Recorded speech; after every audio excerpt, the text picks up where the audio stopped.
Greetings, class. Dr. Hall here. We're going to begin our last section of this course, which will deal with the American Civil War and Reconstruction. All right. Before we get into this video series, I want to make a point to mention a few things. The American Civil War is the most written about topic in American history. And it seems to be the one topic that every American has an opinion on, regardless of how well informed they are on the subject, or how much research they've done, or how much they've read about it. It seems to be that every person has an opinion about the war, and they feel pretty strongly about that opinion, regardless of how much actual work they've done in the topic. Now, I'll tell you, before we get too far into this, I am a specialist in colonial America and the American Revolution. So I do not spend a lot of time researching the American Civil War, but I have done a lot of research in this topic because, I had to take graduate courses on the Civil War, and I've written papers on the Civil War, and I've done a lot of research in libraries and archives regarding the Civil War. So I'm not a novice when it comes to the topic. I just particularly don't like talking about the Civil War. The Civil War is a divisive topic. I consider myself a patriotic American, so this is the darkest period in American history. But I wanted to make this first video in this series discussing why we have a Civil War, because that is probably the one thing that people misunderstand the most. Over in the next few slides, all right, we're going to look at some first-hand accounts. All right, we haven't done this in any of our previous sections, but the way historians learn, what we use as evidence, all right, to make an argument about the past is what we call primary sources. It's the first-hand accounts. It's what the people who lived there said. All right. So we're going to look at a couple of examples, specifically from Abraham Lincoln, because there's a lot of misconceptions about this war, and there's a lot of misconceptions about Abraham Lincoln that I feel we should address before we get into the narrative of the war. All right. Now, before we get too far, I want to mention this as well. Okay, if you're listening to this video, this is my voice, I'm talking to you, you're probably aware that I have a Southern accent. All right, I am from the South. My family has been in the South since the 1700s, and so I am a Southerner. I am a descendant of Confederate veterans. I had ancestors who fought for the Confederacy. I also have a lot of ancestors who fought for the United States in every other American war that we've had. In fact, I personally have fought for the United States. I was in the United States Army for several years and did tours in Iraq and Afghanistan. So I totally support the United States and support the Union. Okay. That said, being descended from Confederates, I am not ashamed of my ancestors fighting for the Confederacy. It's just history. It's the history of our nation. And I think a big problem people have when they talk about this war is, if you have been in this country long enough, if your family has a history in this country, then your family was probably personally affected by the Civil War in one form or another. And so people, they get in their feelings about this war because there is a personal attachment to it, especially when you have older generations who maybe their grandparents were in the Civil War. So, I mean, we're not that far removed from this generation-wise. You're only talking of a few generations.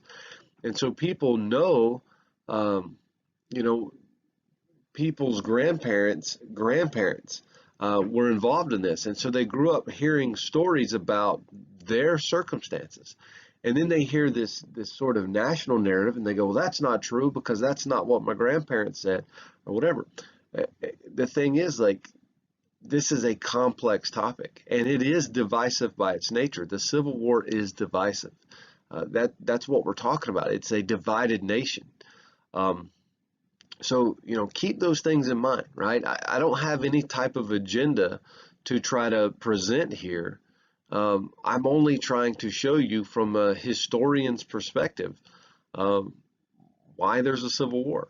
All right, so the chances are, if you're listening to this, you already have an opinion. As I started, you already have an opinion about this. And so if I say something that's going to disagree with your opinion, you're probably going to get mad, but that's why I'm actually providing sources here, because I want to show you, you know, why this happened. All right.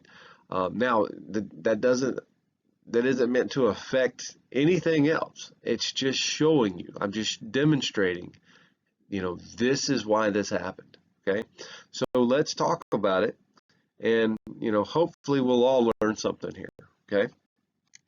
So the most important thing that we can probably attach to this is the presidency of Abraham Lincoln. Most people's opinion of why there's a Civil War is connected to their opinion of Abraham Lincoln. So understanding his presidency is sort of vital to the whole thing. Okay, so who is Abraham Lincoln? Well, we know he was a Republican. And we know that the Republican Party was an anti-slavery party, right? So we know that. We know that the Republican Party is an anti-slavery party. We know that Lincoln is a Republican, so therefore Lincoln must be anti-slavery, right? We know that he was elected in 1860, which was followed by 7 states leaving the Union. Remember, 7 states passed ordinances of secession and they left the Union. We'll talk more about that in a second. But he's elected in 1860. He's going to be re-elected in 1864. So Lincoln is the first president to be re-elected since Andrew Jackson, right? So that's pretty significant. We've had a big gap there. All right, first president to be re-elected since Andrew Jackson. He sadly will not fulfill his second term because he'll be assassinated just a very short time, just several weeks into his second term. He's going to be assassinated. He's the first president to be assassinated. And so even though he is re-elected, he's really a one-term president. And so his entire presidency will be focused on the Civil War. Now, this is where everybody's going to, well, yeah, most people are going to get mad here, okay? The reason we have a Civil War is to preserve the Union, right? Now, as I've said, I'm for the preservation of the Union, right? I believe in the Union, okay? But in 1861, there was a lot of people that didn't. That's why they were secessionists, why they left the Union, okay? So Lincoln's goal was to preserve the Union, right? That means to take these states, these 7 states who have left the Union or have declared that they've left the Union, and basically force them back into the United States. That's why there's a Civil War, okay? Now, hold on, okay? I know some of y'all are probably screaming at me right now, but listen, okay? The reason there is a Civil War is because states left the Union and other states, or at least the governments of those states, said you can't do that. And so there is a war to determine whether these states will leave the Union or whether they will be forced back into the Union. That's why there's a war. Okay, that's it. All right, the war is to preserve the Union, to force the rebellious states back into the Union, into the United States. All right, now here's a letter from Lincoln in 1862. Here's what he says. My paramount object in this struggle is to save the Union, and is not either to save or to destroy slavery. If I could save the Union without freeing any slave, I would do it. And if I could save it by freeing all the slaves, I would do it. And if I could save it by freeing some and leaving others alone, I would also do that. Okay? So Lincoln is saying here, slavery is not the issue. It is preserving the Union. That's why we're at war. Okay? Now, again, remember Lincoln is anti-slavery. All right? He's a Republican. He's anti-slavery. But it's not about what he wants. It's about what he thinks is best for the nation. And he thinks the best thing for the nation is to preserve the Union. So that's what he's saying here. This goal, the war, the goal of this war, all right, is to preserve the Union. Now, he doesn't ever really use the word war because a war would imply that you have two sovereign nations. So he'll use the term rebellion. He'll use the term insurrection.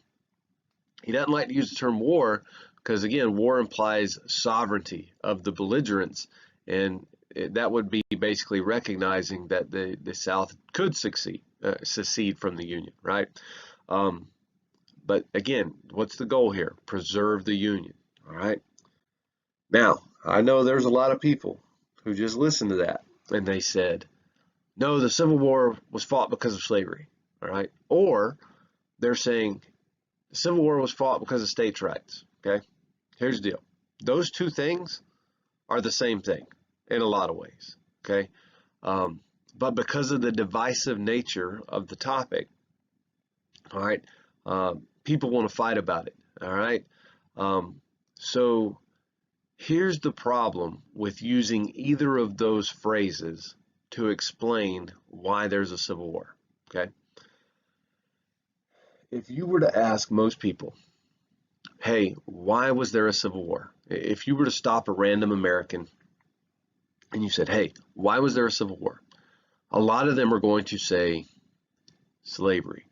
They're going to give you a one-word answer, slavery, and they're going to think that suffices, you know, that's the all-encompassing term that will answer all questions, and if you disagree with it, you're wrong, all right? But here's the problem. That is wrong, but only because it is an oversimplification, all right? Slavery was key to the division that eventually caused the southern states to secede from the Union, right?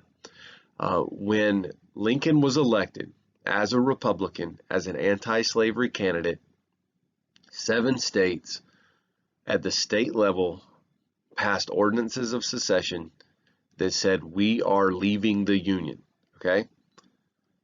In those ordinances of secession, slavery is mentioned as a key reason why they left the Union, okay? So why do we have a civil war? To preserve the Union.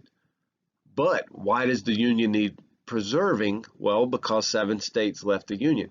Well, why did those 7 states leave the Union? Well, part of the reason is they said they wanted to defend the institution of slavery, okay? So slavery is not a wrong answer, but it's wrong when that's the only thing you say because it's an oversimplification. Because what most people think it means when you say, why was there a civil war, and someone says slavery, that has become people assuming that it means that the war was fought to free the slaves, which is not accurate, okay? The Civil War was not fought to free slaves. The Civil War was fought to preserve the Union.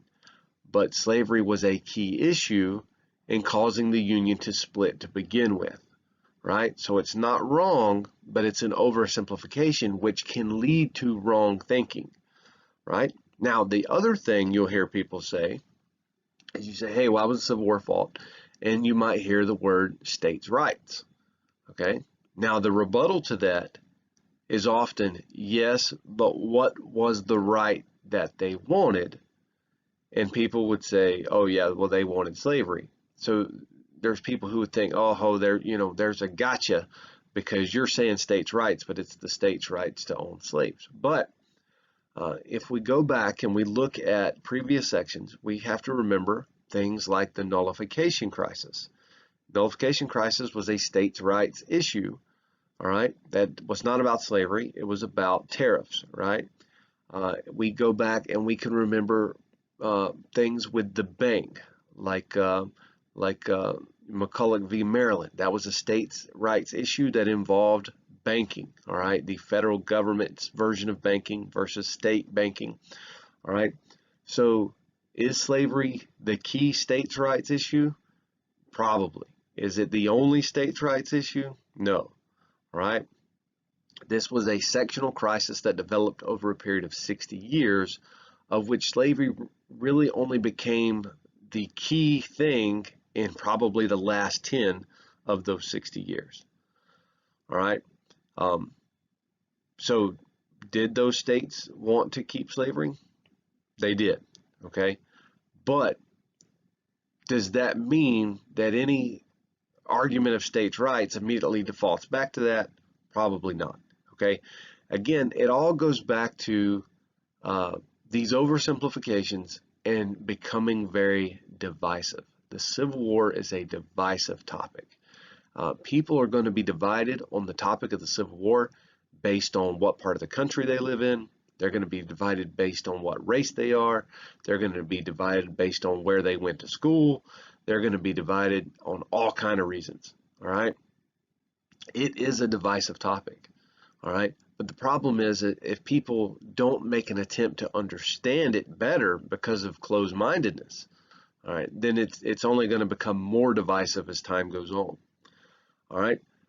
Now, one more thing I want to talk about here before we move on, all right, is the soldier's perspective, right? In either case, all right, if we look at the North, all right, in the Civil War, the North is predominantly ran by the Republican Party. The Republican Party is in power, and the Republican Party is anti-slavery. So slavery will be prevalent in the language being produced by Northern politicians during this time. Remember, the South is ran primarily by the Democratic Party. The Democratic Party is the pro-slavery party.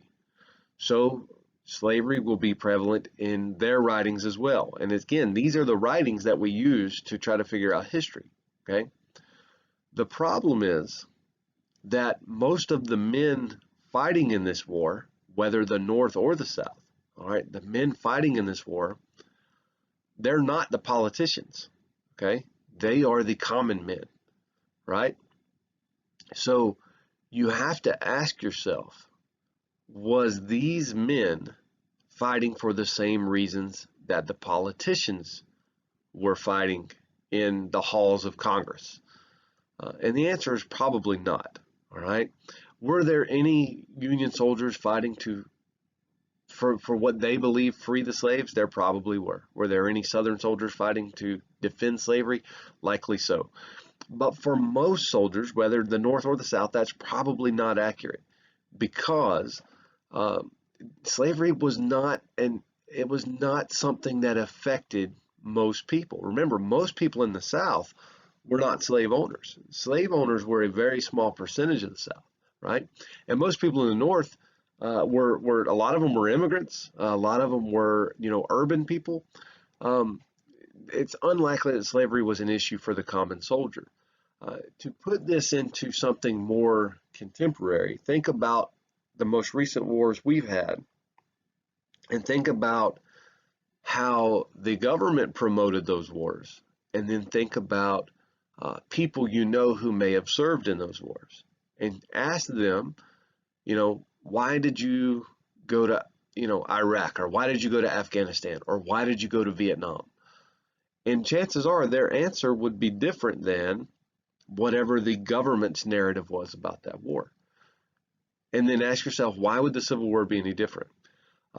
This is, again, why we get a lot of this division, because if a person's grandmother told them stories about when they were a kid and their grandfather told them about the Civil War, and they go, my grandfather is not a bad guy, he's not a villain, because in wars we always try to make somebody out to be the villain, right?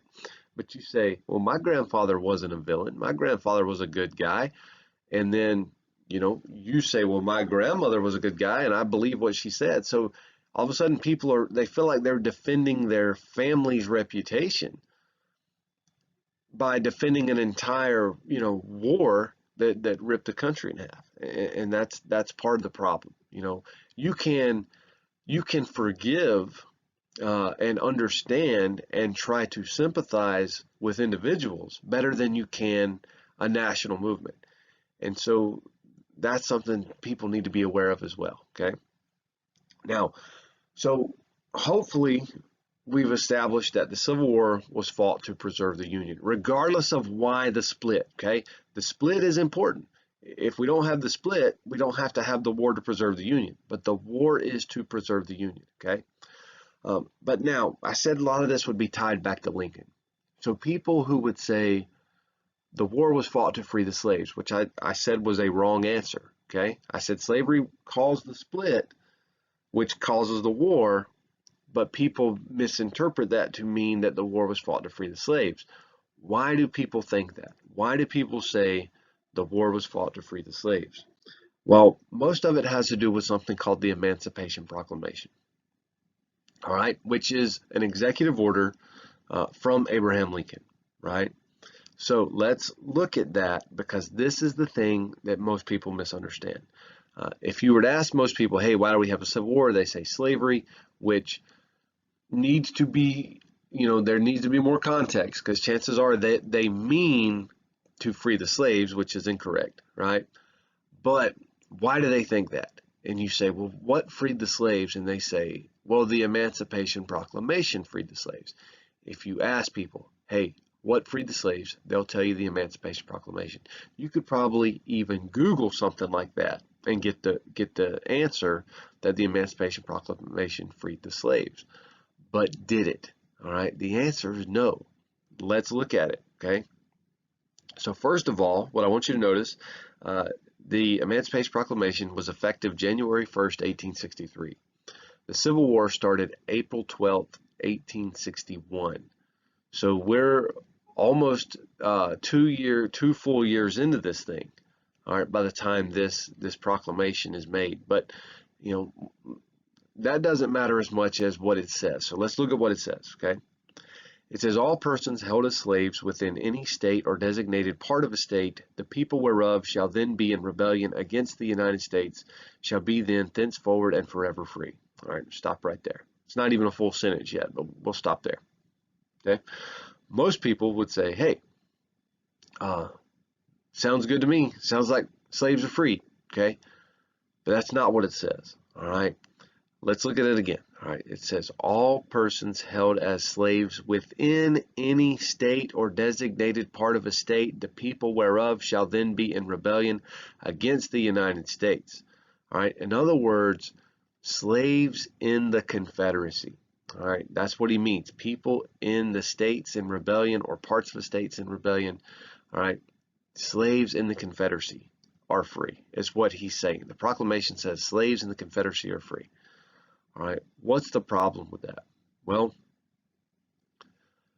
for one, there are states in the Union that are slave states. Okay, so there are slave states in the United States that are not in rebellion, which means this document does not apply to those slaves. Okay, we'll talk about why in just a minute. But if you are a slave that lives in Maryland, for example, Maryland is a slave state, part of the Union. If you are a slave in Maryland, you are not free. Okay, so when you say that this document freed the slaves, well, it didn't free the ones in the Union states. Okay, but let's take it a step further. So it only applies to the slaves in the South, in the Confederacy, the states that have rebelled. All right, but here's the thing: from their perspective, from the Confederates' perspective, they're not part of the United States. When they passed those ordinances of secession, they ceased to be part of the United States. All right, now Lincoln doesn't agree with that. The Union doesn't agree with that, but that's what they think, right?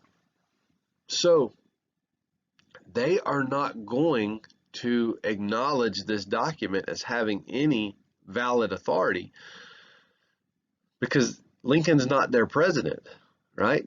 Jefferson Davis is their president as far as they are concerned. Okay, so no slaves in the Union are going to go free because of this proclamation, and no slaves in the Confederacy are going to go free because of this proclamation. Right? So who does this really apply to? Well, it applies to the military. All right, so let's keep reading. It says, and the executive government of the United States, including the military and naval authority thereof, will recognize and maintain the freedom of such persons and will do no act or acts to repress such persons or any of them in any efforts they may make for their actual freedom. All right, so what he's saying is that these soldiers and sailors of the U.S. Army and Navy, right, the Union, that they will recognize the slaves in the Confederacy as free persons, right? So if they encounter slaves in the Confederacy during this war, they're to see them as free people. Now, why does that matter? Well, first of all, you can imagine in the chaos of war that slaves are going to run away, right? Now, legally, according to the United States government, all right, according to the Fugitive Slave Act of 1850, there are federal laws that would actually require U.S. soldiers to arrest runaway slaves. But what Lincoln's saying here is, hey, you can ignore that, all right? So in other words, there are some slaves who are going to get their freedom via this Emancipation Proclamation, but not because of the document, but because of them running away. That's why he says any efforts they may make for their actual freedom, right? Now, this doesn't apply to the states still in the Union for a couple of reasons. One, Lincoln wants to preserve the Union. He doesn't want to lose any more states, so he's not going to do anything that might cause more states to leave the Union. But more importantly, there's a lot of questions about the constitutionality of this document. Lincoln doesn't have the authority to end slavery. Congress has the authority to end slavery. Lincoln doesn't. So Lincoln can't write an executive order that ends slavery. What Lincoln can do is write an executive order that helps the Army and the Navy, which fall under the executive branch, to help them do their duties and win the war. Because he's not at war with Maryland or any, state in the Union, any slave state in the Union, then he doesn't have the authority to do anything there anyway. So this can only apply to the states in rebellion because that's where the fighting would be. That's where the war is.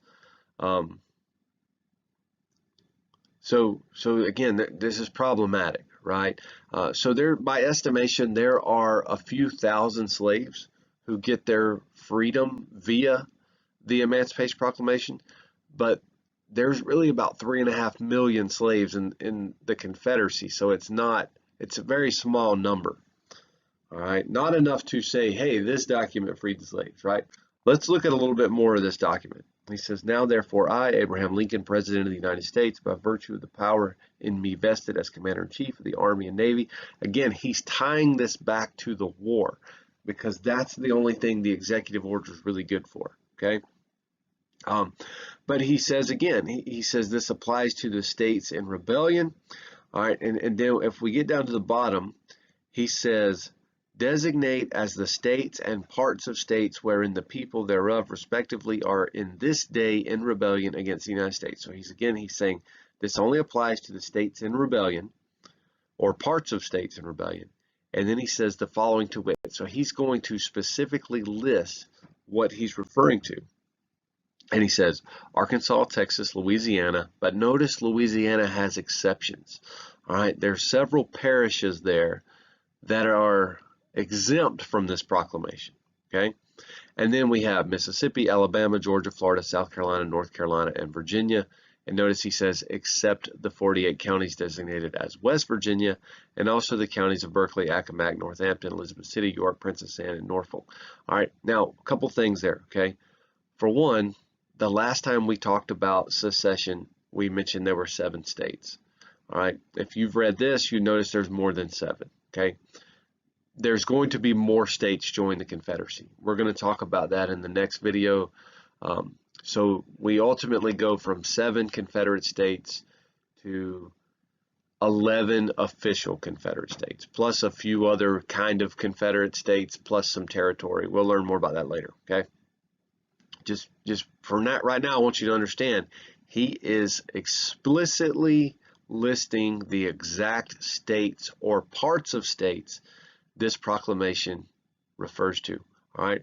Notice with Virginia, it says except for the counties designated as West Virginia. So West Virginia is actually going to split during the Civil War, and you will get the new state of West Virginia created out of that. So this does not apply to West Virginia. Notice it also doesn't apply to these other counties he lists.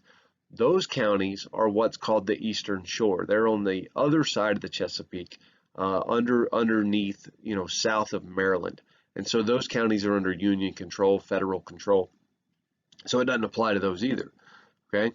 So notice at the end he says, and which accepted parts. So the parts that he's accepted, and he says, except for these parts, are for the present left precisely as if this proclamation were not issued. Okay, so again, he's very specific about where the Emancipation Proclamation applies to. And again, the Confederates aren't going to respond to this as any sort of legal document because they reject the authority of Abraham Lincoln. So the only people this really applies to is the Army. Okay. Now, again, let's. I know some people are probably lighting torches right now, but here's the deal. Okay, the Emancipation Proclamation did not legally end slavery. It did not. Okay, it was an executive order designed to help the Army do what it needed to do. Okay, it did encourage and protect runaway slaves. So there are slaves who will get their freedom, but because they ran away. All right, it allowed the Army to recruit these runaways. So like, military age males who ran away, they could recruit them into the Army. An important thing it did was it redefined the war. Okay, so remember how I mentioned that the Civil War started in April of 61. This proclamation goes into effect January of 63.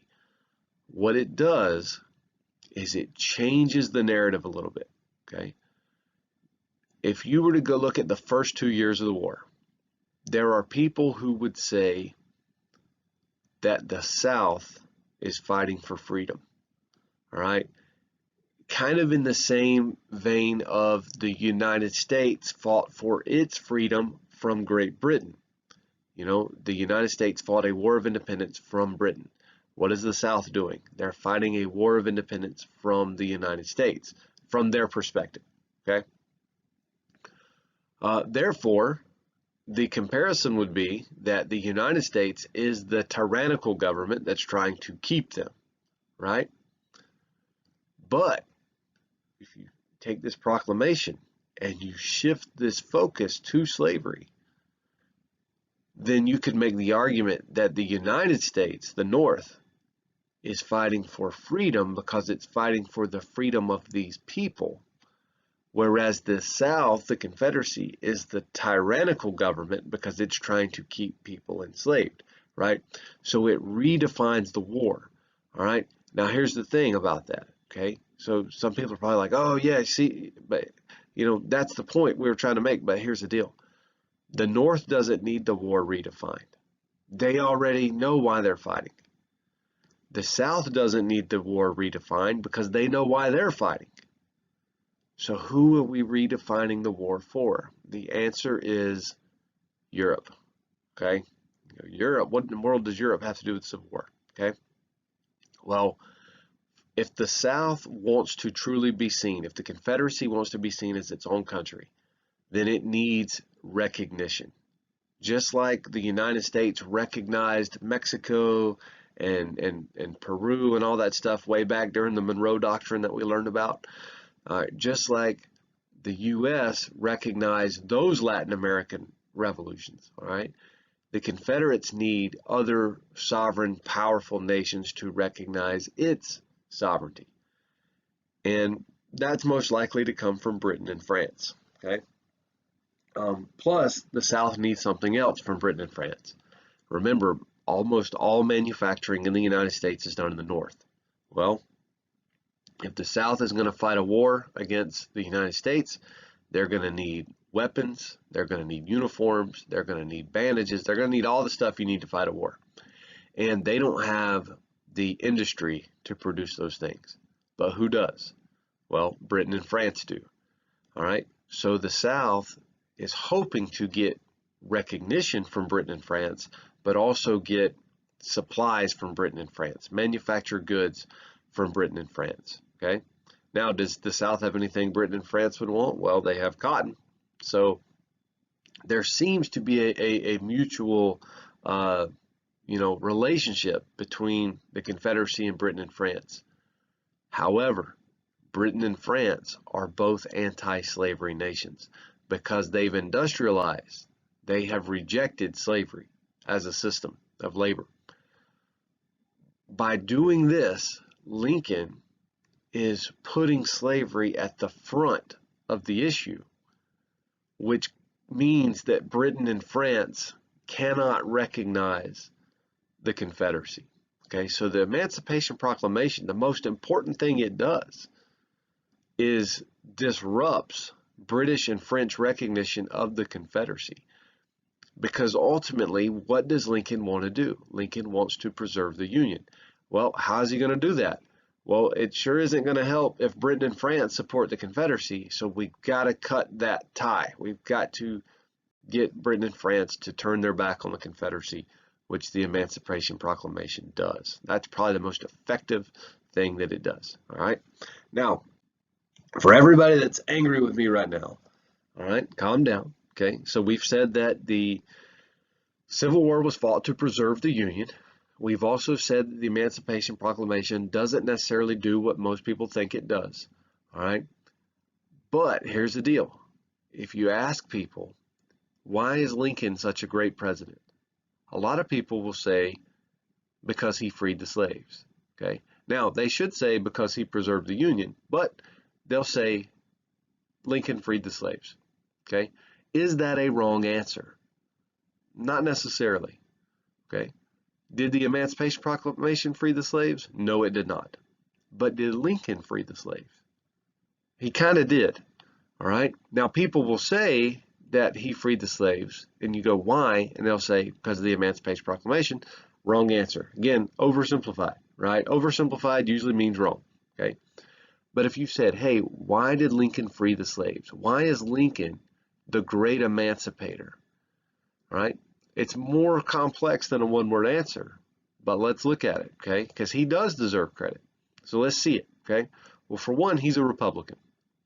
And he's a Republican, which he's the first Republican president, which was a party founded for the purpose of being an anti-slavery party. And he is an anti-slavery person. So he does have an agenda to get rid of slavery. It's not why the war is fought, but he does have an agenda to do that, okay?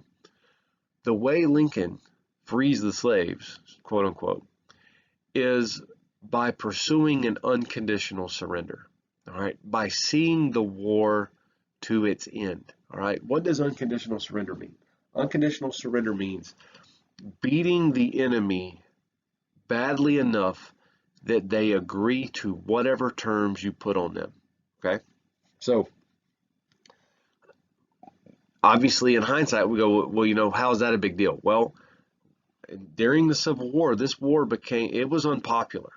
There was a lot of division over the Civil War, not just the division of the nation, you know, North and South, but political division between people in the North. It was a deadly war. It is the deadliest war in American history. And there was a lot of people who discussed ending the war through some type of peaceful negotiation. Okay, that could mean giving the Confederacy its independence, the South becoming the Confederate States of America and staying that way. It could mean preserving the Union, but in doing so, amending the Constitution to keep slavery. So in other words, we could have passed an amendment that guaranteed the right to own slaves, which may have, you know, pacified the South and ended the war, but that's not what Lincoln did. He kept the war going to a point.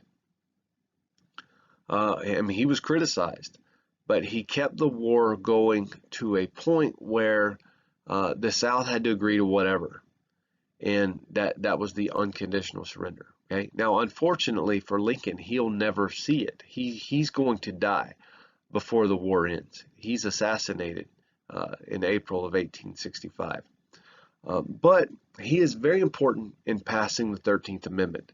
Okay, this is the important thing to know. Okay, for all the people who thought the Emancipation Proclamation freed the slaves, here's what you need to know. All right, the 13th Amendment ended slavery in the United States. Right.